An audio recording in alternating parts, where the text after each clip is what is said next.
Hello friends, welcome back to my channel rational study. আজকে আমরা জানবো, যদি কোনো মুখ্যমন্ত্রী পরাজিত হওয়ার পরেও পদত্যাগ করতে না চান, তাহলে সেক্ষেত্রে কি কি সাংবিধানিক ব্যবস্থা আমাদের নেওয়া আছে।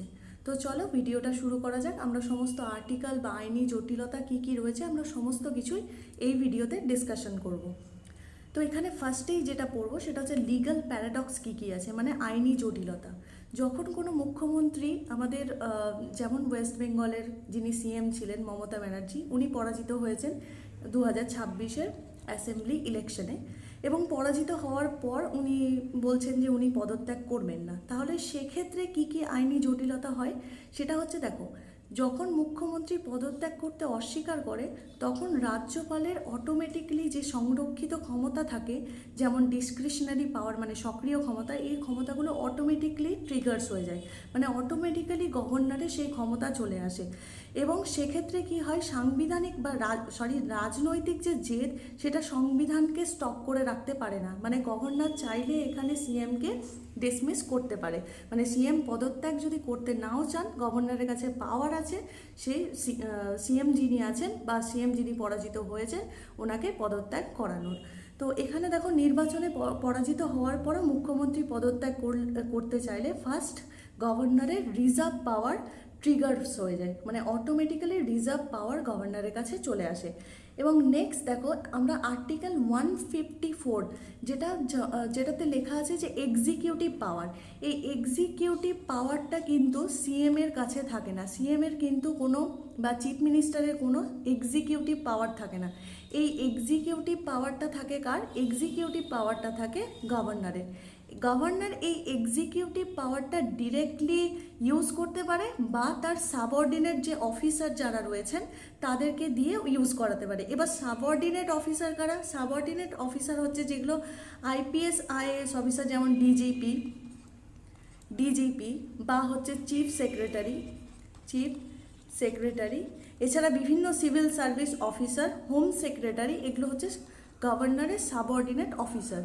যদি কোনো সিএম পরাজিত হয় এবং সিএম পরাজিত হওয়ার পর উনি পদত্যাগ না করতে পারেন, তাহলে সেখানে গভর্নর বা অন্যান্য ক্ষেত্রে যখন কোনো কারণে মেজরিটি শো করতে না পারেন এবং সেই সময়ে গভর্নর তখন সাবঅর্ডিনেট অফিসার মানে DGP, chief secretary, home secretary এবং আদার্স আইপিএস আইএএস অফিসার যারা আছেন ওনাদের দ্বারা নিজের যে এক্সিকিউটিভ পাওয়ার সেই এক্সিকিউটিভ পাওয়ারটা প্রয়োগ করেন। তো এটা মনে রাখতে হবে যে আর্টিকেল 154-এর ক্লজ 1 না মনে রাখলেও চলবে, তবে মনে রাখলে ভালো। সেটা হচ্ছে এক্সিকিউটিভ পাওয়ার, স্টেটের এক্সিকিউটিভ পাওয়ার কার মধ্যে ভেস্টেড থাকে? স্টেটের এক্সিকিউটিভ পাওয়ার থাকে গভর্নরের কাছে, সিএম এর কাছে নয়। ঠিক আছে, এবার সিএম কি হিসেবে কাজ করে? সিএম হচ্ছে অ্যাডভাইজিং মেশিনারি হিসেবে কাজ করে। সিএম এবং তার ক্যাবিনেট মিনিস্টার এরা গভর্নরকে অ্যাডভাইস করতে পারে, বাট এক্সিকিউটিভ পাওয়ার কিন্তু গভর্নরের কাছেই থাকে। এবং আর্টিকেল 163 কি বলছে? গভর্নরের কাছে কিছু সক্রিয় ক্ষমতা রয়েছে, এবং এই সক্রিয় ক্ষমতার মধ্যে কি কি পড়ছে? এই সক্রিয় ক্ষমতার মধ্যে পড়ছে একটা এক্সেপ্ট ক্লজ।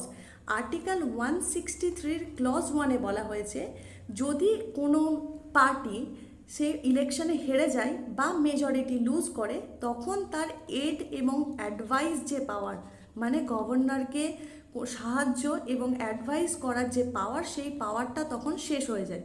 সঙ্গে সঙ্গে গভর্নরের এক্সেপ্ট যে ক্লজ, সেই ক্লজটা ট্রিগার হয়ে যায়, এবং এক্সেপ্ট ক্যাটাগরিতে যখন সিচুয়েশান চলে আসে তখন গভর্নরের কাছে ডিসক্রিশনারি পাওয়ার বা সক্রিয় ক্ষমতা চলে আসে, এবং এই ক্ষমতার দ্বারাই গভর্নর হচ্ছে বিভিন্ন রকম যে ডিসিশান নেন সেটা নিতে পারেন।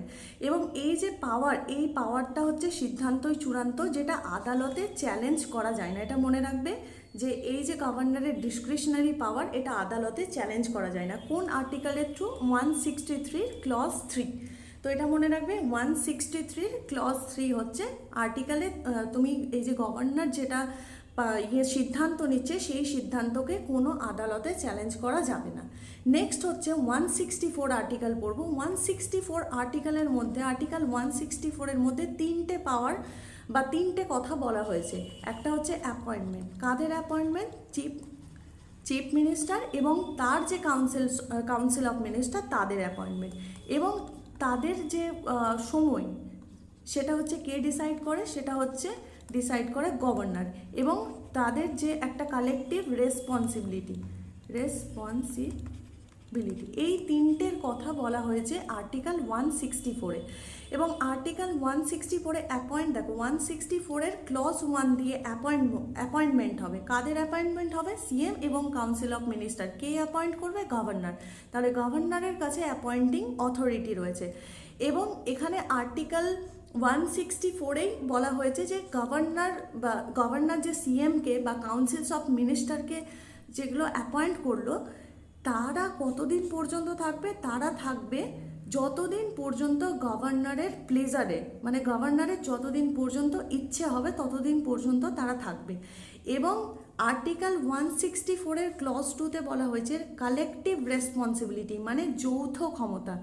মন্ত্রী পরিষদ যৌথভাবে রাজ্য বিধানসভার কাছে দায়ী থাকে। মানে যদি কোনো council of minister majority lose করে দেয়, তাহলে সেক্ষেত্রে যৌথভাবে মন্ত্রী পরিষদের যে রেসপন্সিবিলিটি, সেই ক্ষমতা আর্টিকেল 164-কে যদি মেজরিটি লুজ করে তাহলে 164-এর 2-কে ভায়োলেট করে। তাহলে সেক্ষেত্রে শাসনের সাংবিধানিক ভিত্তি, মানে শাসনের যে সাংবিধানিক মেন এই ক্লজকে ভায়োলেটেড করার জন্য শাসনের অধিকারও তাদের চলে যায়।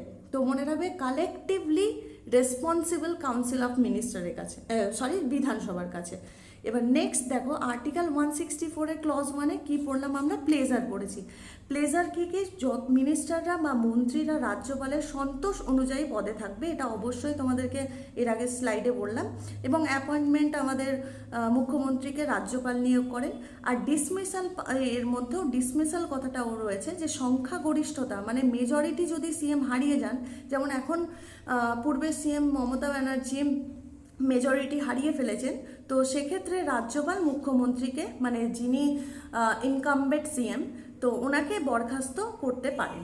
তো এখানে ডিসমিসাল পাওয়ারও রয়েছে আর্টিকেল 164-এর ক্লজ 1-এ। এরপর নেক্সট আর্টিকেলটা আমরা যেটা পড়বো সেটা হচ্ছে আর্টিকেল 172-তে কি বলা হয়েছে? 172-তে বলা হয়েছে অটোমেটিক ডেথের কথা। কার অটোমেটিক ডেথ? সেটা হচ্ছে বিধানসভার অটোমেটিক ডেথ। এবং সেটা কত বছরের জন্য? সেটা হচ্ছে 5 বছরের জন্য। প্রতিটি বিধানসভার মেয়াদ হচ্ছে 5 বছর। এবং মেয়াদ শেষে আইনি অনুযায়ী কী হবে? বিধানসভা স্বয়ংক্রিয়ভাবে বিলুপ্ত হয়ে যাবে, মানে অটোমেটিক ডিসলভ হয়ে যাবে। এবং ডিসলভ হয়ে যাওয়ার পর কী হবে? যখন বিধানসভা ডিসলভ হয়ে যায়, তার মানে যে লিডার যিনি আছেন উনি হয়ে যাবেন পাওয়ারলেস। তার মানে ওনার আর কোনো ক্ষমতা থাকবে না। বিধানসভা ছাড়া মুখ্যমন্ত্রী কোনো ক্ষমতা থাকে না, বা মুখ্যমন্ত্রী ক্ষমতায় থাকতে পারেন না। তো আর্টিকেল 172-তে মনে রাখবে যে অটোমেটিক ডেথ হচ্ছে বিধানসভার হয়, এবং বিধানসভার যদি বিলুপ্ত হয়ে যায় বা বিধানসভা যদি ডিসলভ হয়ে যায়, তাহলে সেক্ষেত্রে লিডার হয়ে যায় পাওয়ারলেস। এবার নেক্সট যেটা পড়বো সেটা হচ্ছে এসআর বোমাই ডক্ট্রিন বা বোমাই মামলা। তো এই সমস্ত কিছুর সঙ্গে কিভাবে রিলেটেড সেটা একটু জেনে নেব। দেখো, এখানে রয়েছে সুপ্রিম কোর্ট স্টেটমেন্ট দিয়েছেন যে ফ্লোর টেস্ট রুল ফলো করতে হবে। গভর্নমেন্টকে মেজরিটি দেখাতে হবে only floor of the house, মানে শুধুমাত্র বিধানসভার অন্তরেই প্রমাণ করতে হবে গভর্নমেন্ট বা সরকারের সংখ্যাগরিষ্ঠতা। অন্য কোথাও প্রমাণ করলে হবে না। রাজ্যপালের ব্যক্তিগত মতামত এখানে শেষ কথা নয়। যদি কোনো স্টেটের রাজ্যপাল মনে করেন যে সংখ্যাগরিষ্ঠতা নেই, উনি একা একা ডিসাইড করেন, তাহলে সেটা হবে না। সরকারের সংখ্যাগরিষ্ঠতা শুধুমাত্র বিধানসভার ফ্লোরে, মানে বিধানসভার অন্দরেই প্রমাণ করতে হবে। যদি সেক্ষেত্রে সংখ্যাগরিষ্ঠতা না থাকে, তাহলে গভর্নমেন্ট বা বিধানসভা ডিসলভ হয়ে যাবে। যদি সংখ্যাগরিষ্ঠতা থাকে, তাহলে সেক্ষেত্রে তো কোনো প্রশ্নই নেই। এবং এই রিলেটেড একটা জিনিস মনে রাখবে যে অ্যান্টি ডিফেকশন ল। তো তোমরা সবাই আমাকে কমেন্টে জানাবে যে অ্যান্টি ডিফেকশন ল কত নম্বর শিডিউলে আছে এবং এতে কি বলা রয়েছে। এবার নেক্সট আমরা দেখব আর্টিকেল 356। এত কিছু হওয়ার পর যদি কোনো মুখ্যমন্ত্রী পদত্যাগ করতে চাইলেন না, গভর্নমেন্টের পাওয়ার রয়েছে, গভর্নরের পাওয়ার রয়েছে, এবং গভর্নর ডিসক্রিশনারি পাওয়ার অ্যাপ্লাই করে কি পদক্ষেপ নিতে পারেন, এবং আলটিমেটলি যেটা নিতে পারেন সেটা হচ্ছে আর্টিকেল 356, মানে প্রেসিডেন্ট রুল। যে যখন কোনো স্টেট মেশিনারি কনস্টিটিউশন মানেন না, মানে স্টেট মেশিনারি ফেল করেন, তখন সাংবিধানিক রীতি অনুযায়ী সরকার চালানো অসম্ভব হয়ে পড়ে এবং রাষ্ট্রপতি সরাসরি রাজ্যের শাসনভার গ্রহণ করতে পারেন। মানে তখন আমাদের গভর্নর যিনি আছেন উনি রাষ্ট্রপতিকে সরাসরি রাজ্যের শাসনভার গ্রহণ করতে বলবেন বা শাসনভার গ্রহণ করার জন্য বলবেন। তো এটা হচ্ছে প্রেসিডেন্ট রুল, যেটা আর্টিকেল 356-এর রয়েছে। এবার দেখো নেক্সট আমরা করব যে এত সব কিছু হওয়ার পর আলটিমেটলি গভর্নমেন্ট তো নিযুক্ত হবে, সেটা নিউ অ্যাসেম্বলি কিভাবে গঠন হবে, সেটা গঠন হবে আর্টিকেল 188-এর থ্রু। এবং নতুন বিধানসভায় সদস্যদের রাজ্যপালের কাছে ফার্স্ট শপথ নিতে হবে এবং শপথ ছাড়া তারা অধিবেশনে বসতেও পারবেন না এবং ভোট দিতেও পারবেন না। তো সবসময় মনে রাখবে যে শপথ নেওয়ার পরই তারা অধিবেশনে বসবেন এবং ভোট দিতে পারবেন। এছাড়া আর কিছু জানতে হবে কি, রাজ্যপাল নতুন হাউস গঠনের বিজ্ঞপ্তি জারি করেন, বিদায়ী মুখ্যমন্ত্রী অস্বীকৃতি নতুন বিধায়ক বা নতুন মুখ্যমন্ত্রীকে শপথ দিতে বাধা দিতে পারে না। মানে রাজ্যপাল যখন নতুন হাউস বা রাজ্যপাল যখন নিউ কনস্টিটিউশন অনুযায়ী নিউ হাউসের নোটিফিকেশান দেবেন, তখন যে সিএম যিনি হেরে গেছেন তিনি বাধা দিতে পারেন না নতুন মুখ্যমন্ত্রীকে শপথ নিতে। তো মানে যাই হোক তিনি বাধা দিতে পারবেন না, পদত্যাগ ওনাকে করেই যেতে হবে। এবং নেক্সট আমরা যেটা দেখব সেটা হচ্ছে ট্রানজিশন। তাহলে ফার্স্টে কি হলো, ফার্স্ট হচ্ছে রেজাল্ট আউট হলো। রেজাল্ট আউট হওয়ার পর আমরা জনতার রায় দেখলাম, তারপর দেখলাম যে গভর্নমেন্ট যদি লুজ করে যায়, মানে গভর্নমেন্ট যদি হেরে যায়, তাহলে সেটার কি হলো, সেই গভর্নমেন্ট আর পাওয়ারে আসতে পারবেন না। আর ডিসমিসাল তো অটোমেটিক্যালি বিধানসভা ডিসমিসাল তো একটা ডেটের পর হয়েই যাচ্ছে। তারপর নিউ সিএম যতদিন না পর্যন্ত ওথ নিচ্ছেন ততদিন পর্যন্ত আমাদের রাজ্যপালেরই ক্ষমতা থাকবে। তাহলে নিউ সিএম যখন ওথ নেবেন তখন নিউ সিএম আবার রাজ্যপালকে এড অ্যান্ড অ্যাডভাইস হিসেবে বা অ্যাডভাইজিং মেশিনারি হিসেবে কাজ করবেন সিএম এবং সিএমের যে ক্যাবিনেট মিনিস্ট্রি রয়েছে।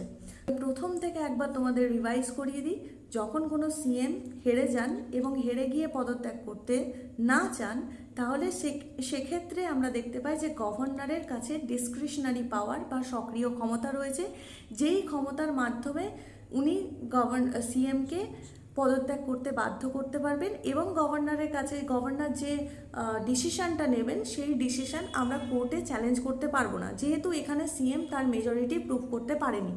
যদি সিএম লিগালি চ্যালেঞ্জও করেন তাহলে সেক্ষেত্রে সিএমকে তার মেজরিটি প্রুভ করতে হবে এবং সেটা কোথায় করতে হবে, সেটা বিধানসভার অন্দরেই করতে হবে। যদি তিনি মেজরিটি প্রুভ করতে পারেন তো ঠিক আছে, আর না হলে তিনি অটোমেটিকলি ডিসমিসড হয়ে যাবেন এবং তাকে পদত্যাগ করতেই হবে। এবং তারপরে কি করবে, তারপরে গভর্নর নিউ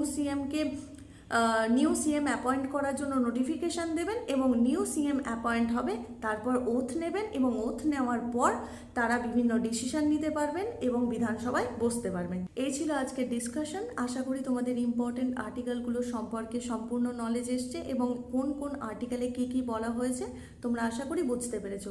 কারোর যদি কোথাও কোনো প্রশ্ন থাকে তাহলে অবশ্যই কমেন্ট বক্সে কমেন্ট করে জানাবে, আমি চেষ্টা করব তোমাদের কমেন্টের আনসার দেওয়ার। তো দেখা হচ্ছে পরের ভিডিওতে, এখনকার জন্য টাটা।